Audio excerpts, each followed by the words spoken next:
ये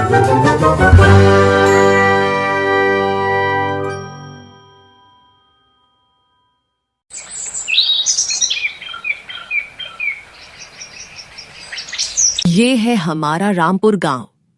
यहाँ की हवा में मिठास और लोगों के दिल में प्रेम है। और इस गांव की शान है राजीव की पानी पूरी, जिसे खाकर गांव वाले अपनी हर चिंता भूल जाते थे। राजीव अपनी ठेली के पास मुस्कुराते हुए खड़ा है और वह अपने मसालों को ऐसे मिलाता है जैसे कोई वैज्ञानिक बारीक प्रयोग कर रहा हो। हाँ, जीरा, काली मिर्च, काला नमक और सबसे जरूरी मेरा आशीर्वाद। आज की चाट सिर्फ जीभ को नहीं, दिल को छू जानी चाहिए। राजीव अपने ठेले को पूरी श्रद्धा से पोंछता है।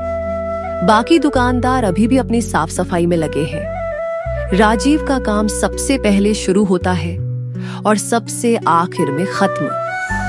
तभी एक पड़ोसी दुकानदार मोहन कहता है, अरे राजीव, क्या हुआ? आज इतनी जल्दी कौन सी ट्रेन छूट रही है जो इतनी मेहनत कर रहा है? बाकी लोग तो 6 बजे के बाद आते हैं। मोहन भाई, ये ग्राहक मेरी दौलत है, मेरी रौनक है। इन्हें इंतजार करवाना पाप है। मैं अपनी मेहनत से भाग नहीं सकता। और हाँ, अगर हम ही आलस करेंगे तो बाजार में बरकत कहां से आएगी? मोहन भाई हमेशा मजाक उड़ाते हैं। उन्हें लगता है कि मैं बेवकूफ हूं जो इतना ज्यादा काम करता हूं। पर उन्हें क्या पता, मेरी मां कहा करती थी, बेटा, जब ग्राहक संतुष्ट होकर मुस्कुराता है तो वह मुस्कान ही तुम्हारी असली कमाई होती है। मैंने हमेशा से उस मुस्कान की कीमत पैसों से ज्यादा आकी है।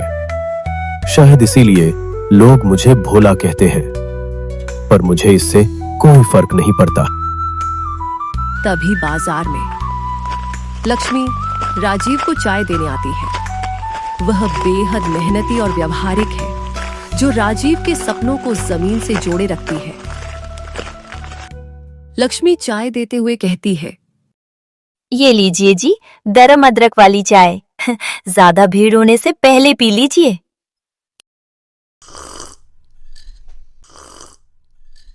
अरे वाह मेरी रानी, तुम सचमुच मेरी सबसे बड़ी शक्ति हो। तुम्हारी चाय से तो बाजार की थकान एक पल में उतर जाती है। बस एक बात कहना चाहती थी जी। आज मैंने देखा कि आपने ठेले के पैसों वाली डिब्बी खुली छोड़ दी थी। आप काम में इतने डूब जाते हैं कि भूल जाते हैं।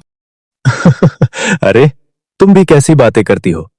इस बाजार में कौन है जो राजा चाट भंडार पर हाथ लगाएगा? यहां सब मुझे जानते हैं। और वैसे भी मैं ईमानदार चाट वाला हूं। मेरे पास लोग भोलेपन की वजह से ही आते हैं। यहां कोई चोर नहीं आएगा।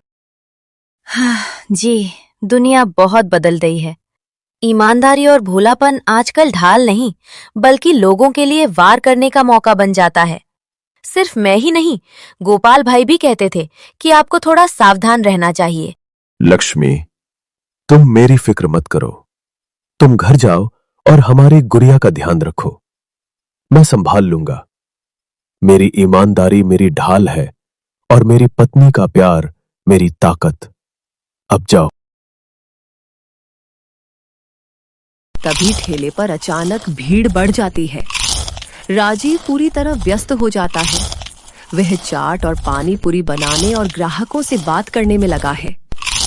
तभी एक ग्राहक, राजीव, मेरी चाट में मसाला कम है, जल्दी कर, मेरे पास टाइम नहीं है। अरे, मुझे पानी पूरी में ज्यादा तीखी पानी चाहिए थी, सुनो तो। तभी मिस्टर गुप्ता राजीव को 1000 रुपए का नोट देते हुए, ये लो भाई, 120 रुपए की चाट है, जल्दी से बाकी पैसे दो। राजीव एक साथ 3 ग्राहकों को संभाल रहा है और उसका ध्यान बढ़ जाता है। 1000 का नोट, 120 रुपए, हाँ, 880 रुपए वापस देने हैं। पर चाट को तुरंत संभालना होगा, वरना सारा दही बह जाएगा। कहां है मेरी गड्डी? हाँ, ये रही। राजीव जल्दी से 800 और एक 50 का नोट निकालकर मिस्टर गुप्ता को देता है। मिस्टर गुप्ता पैसा लेकर चले जाते हैं।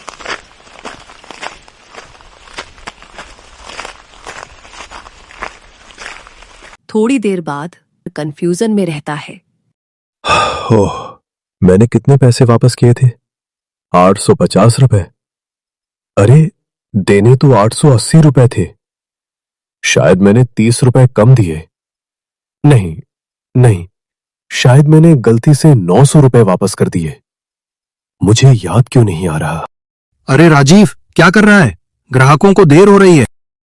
गलती हो गई, मेरी ही गलती। आज का दिन ही खराब है। मेरी इस आदत ने तो मेरा धंधा डुबा ही दिया। अब मैं किसको ढूंढने जाऊं? कुछ देर बाद ठेले के पास भीड़ थोड़ी कम हो जाती है। तभी भगवती देवी उर्फ दादी माँ शांत मुद्रा में बाजार के बीच से गुजरती है। वह राजीव के ठेले के पास आती है और अपनी नियमित कुर्सी पर बैठती है। खुश रहो बेटा राजीव, मैंने तुम्हें आज देखा। तुम बहुत परेशान लग रहे थे। मुझे लगा बाजार में शोर तुम्हें तकलीफ दे रहा है। नमस्ते दादी माँ। हाँ, बस थोड़ी सी उलझन थी। मैं हिसाब में फिर से गड़बड़ी कर बैठा। मुझे समझ नहीं आता कि मेरा ध्यान कहाँ चला जाता है। अरे, ये तो उम्र का तकाजा है बेटा। तुम दिल के इतने साफ हो कि तुम्हारा मन एक साथ कई काम नहीं कर पाता। तुम सोचते हो कि दुनिया तुम्हारी तरह ही ईमानदार है, पर ऐसा नहीं है। ये बाजार है, यहाँ लोग तुम्हारी इस अच्छाई का भी फायदा उठाएंगे। दादी माँ कितनी दिव्य है, इन्हें सब कुछ पता है। ये मेरी माँ की तरह है। ये अकेली है जो मेरी इस बीमारी को समझती है। दादी माँ, आप सही कह रही हैं।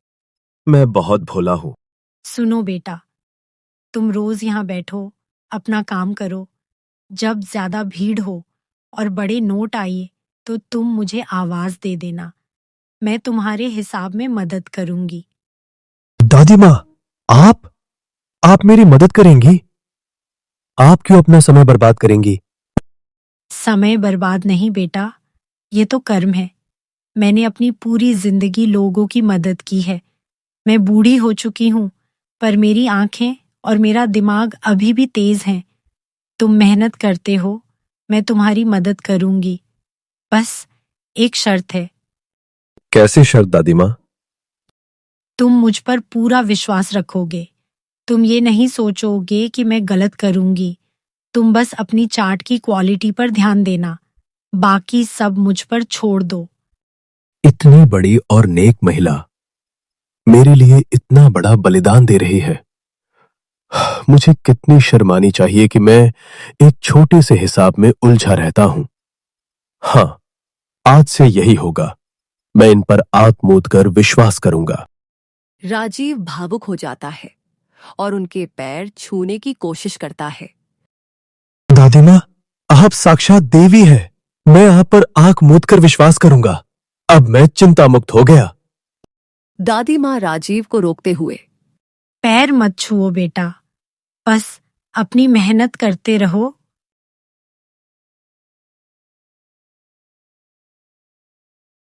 अगले कुछ दिन अब एक सा रूटीन बन चुका है। दादी माँ रोजाना एक ही समय पर आती है, अपनी कुर्सी पर बैठती है। वह कभी कभी राजीव को पानी देती है, कभी बाजार की बातें करती है और बड़े नोटों का हिसाब शुरू होते ही चुप हो जाती है। तभी एक ग्राहक 2000 रुपए का नोट देते हुए, दादी माँ, ये लो। आज पूरे परिवार के लिए चाट और पानी पूरी है। 280 रुपए का बिल बना है। दादी माँ सहजता से नोट लेती है, उसे झपटा करती है। राजीव बेटा, तुम्हारी तेल वाली उंगलियां न लगे, इसीलिए मैं गिन रही हूँ। 2000, हाँ, 280 की चाट, यानी 1720 वापस करने हैं।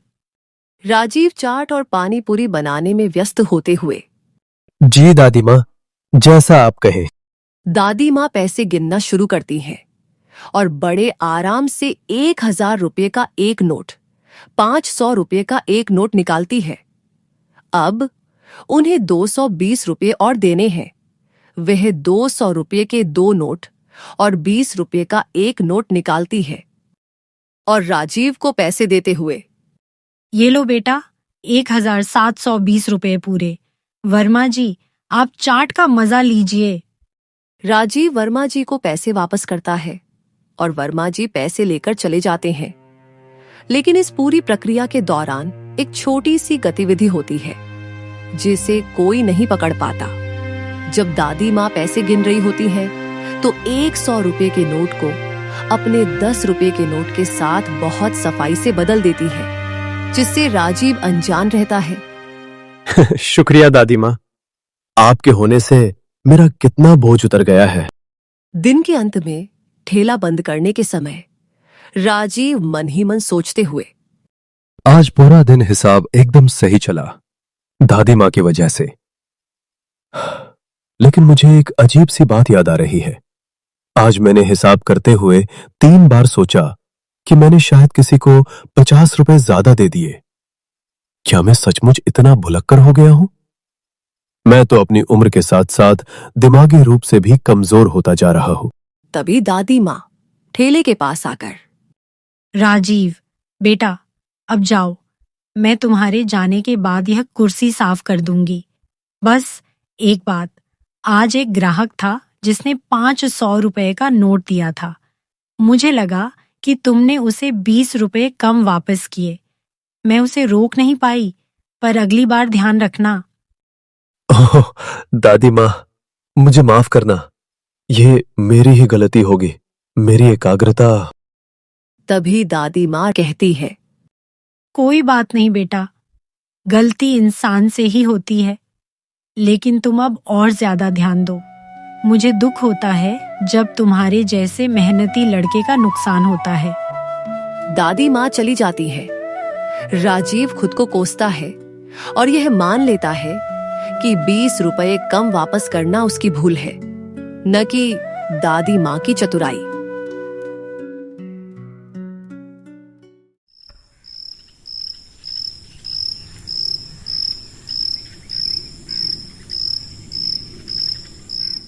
रात का समय। राजीव अपने घर पर हिसाब कर रहा है। पैसे गिनते वक्त उसके माथे पर पसीना आ रहा है और लक्ष्मी उसे चुपचाप देख रही है।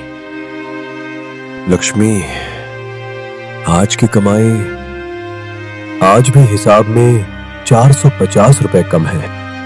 क्या 450 रुपए? रोज रोज जब दादी माँ आपके पास बैठती हैं तब भी? दादी माँ का इससे क्या लेना देना लक्ष्मी? तुम हमेशा उन्हीं के पीछे क्यों पड़ती हो? उन्होंने तो आज मुझे एक गलती पर टोका भी था।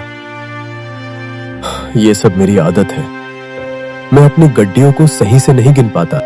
जी, हम गरीब जरूर हैं, पर हम बेवकूफ नहीं हैं। एक दिन 300 रुपए, दूसरे दिन 600 रुपए और आज 450 रुपए। अगर कोई बहुत बड़ा चोर रोजाना आपकी दुकान पर आता तो दादी माँ उसे जरूर पकड़ लेती, क्योंकि वो तो आपकी मदद के लिए बैठी हैं। लक्ष्मी, तुम्हारी ये छोटी सोच मुझे तंग करती है। क्या तुम्हें लगता है कि बाजार की सबसे इज्जतदार महिला, जिसने अपनी पूरी जिंदगी मान सम्मान में गुजारी है, वो 450 रुपए के लिए मेरे साथ धोखा करेगी? मैं ये नहीं कह रही हूँ कि वो चोर है। मैं ये कह रही हूँ कि जब से वो बैठी है तब से नुकसान बढ़ गया है।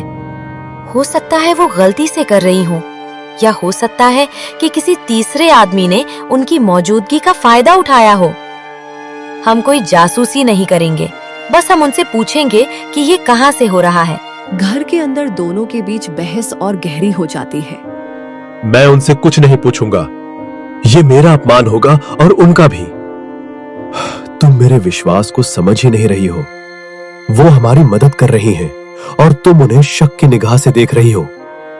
ये पाप है लक्ष्मी, पाप। मेरा पाप सिर्फ इतना है कि मैं अपनी बेटी के लिए चिंतित हूँ। आप रोजाना पैसे खो रहे हैं। हमने पिछले हफ्ते जो कर्जा लिया था वो कैसे चुकाएंगे? आपके भोलेपन का बोझ अब हमारे पूरे परिवार पर पड़ रहा है। अगर आप उनसे बात नहीं करेंगे तो मैं कल उनसे बात करूंगी। अगर तुमने ऐसा किया तो तुम मेरे भरोसे को तोड़ोगी। तुम मेरी सबसे बड़ी दुश्मन बनोगी। मैं तुम्हारे हाथ जोड़ता हूं। दादी मां पर एक भी शब्द मत बोलना। मैं अपनी गलती खुद सुधारूंगा। मैं कल से और ज्यादा ध्यान दूंगा। ठीक है जी। अगर मेरा विश्वास और मेरा तर्क आपकी नजर में दुश्मनी है तो मैं चुप हो जाती हूँ। पर याद रखिए, अंधविश्वास हमेशा आंखें बंद रखता है और जब आंखें खुलती हैं तब तक सब कुछ खत्म हो चुका होता है। लक्ष्मी कमरे से बाहर चली जाती है। राजीव अकेले बैठकर पैसे की गड्डी और अपने टूटते विश्वास को देख रहा है और वह बुरी तरह से मानसिक संघर्ष में है।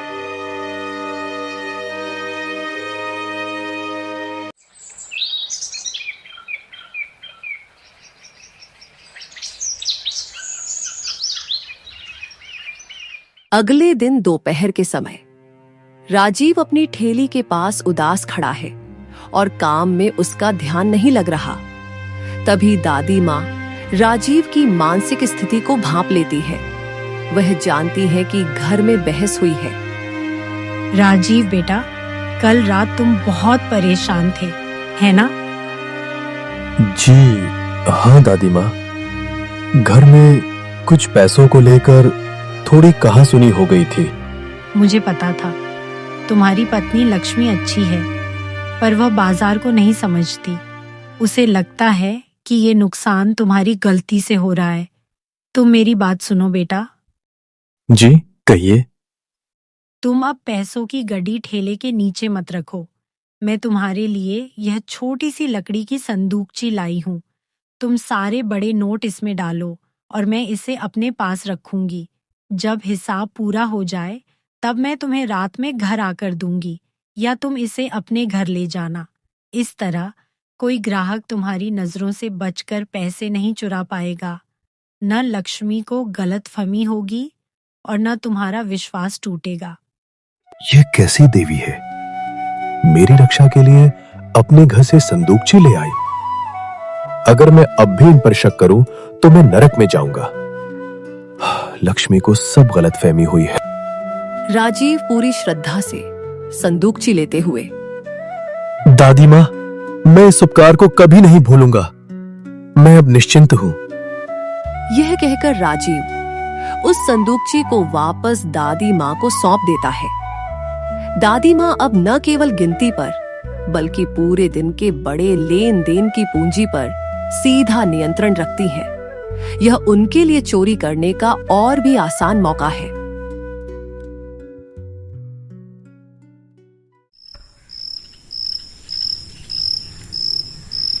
उसी शाम लक्ष्मी घर के कोने में बैठी है। उसके चेहरे पर निराशा नहीं बल्कि एक दृढ़ निश्चय है।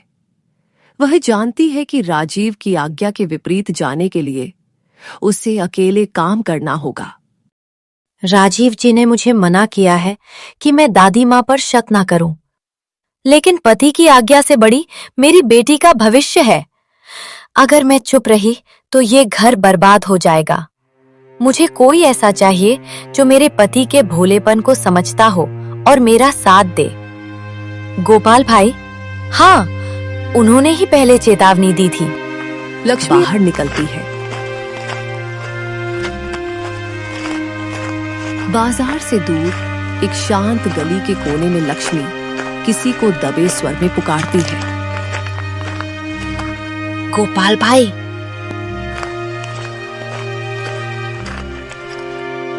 अरे लक्ष्मी, तुम इस वक्त यहाँ? सब ठीक तो है?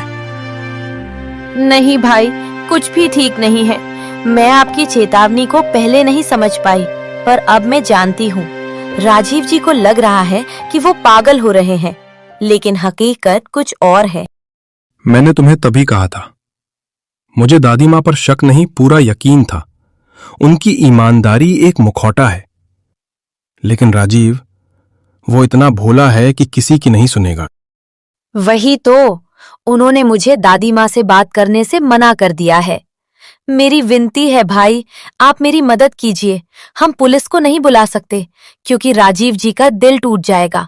हमें सच्चाई को साबित करना होगा ताकि राजीव जी अपनी आंखों से देख सकें।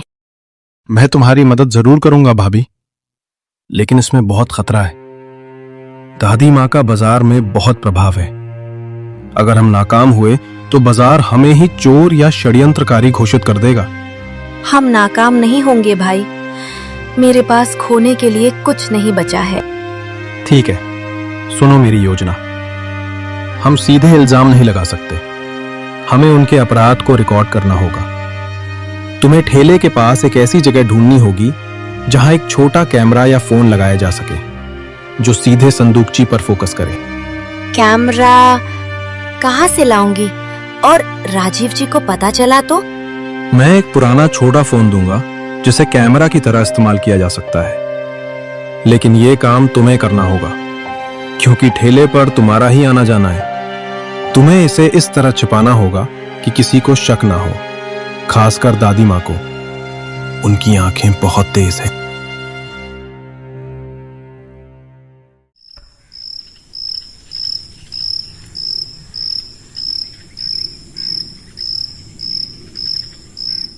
रात का समय।